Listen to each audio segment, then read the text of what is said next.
How do you guys feel like going from part 2 in our In the Trenches podcast episode to part 3? Let's kind of rewind the clock a little bit. Yeah.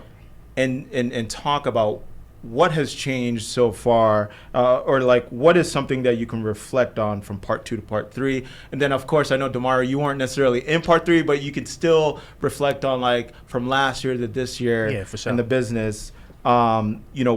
What do you think you can reflect on? And let's get you, Kyle, to start it off, and then we'll all have a nice little dialogue.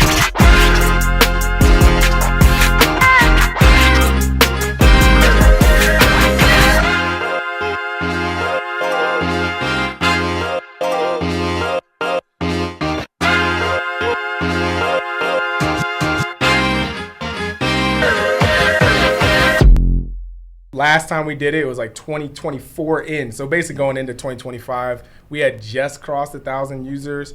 Now we're up to like 3,000 plus users on our platform. We went from, say, it was like 20 or something clubs, to now we're closer to 50. MilliLlama, we went through the pivot. When we did this podcast, as Kyle said, back in 2024, we were doing a substitute teaching platform. We fulfilled 3,500 assignments in that first school year. Unfortunately, what we learned is, and as an entrepreneur, you can't forget your current customers, even when you're trying to get new customers. The point of Zyga is just to streamline the process. It is the exact same as dating. It's the exact same. For me, I'm done with Zyga.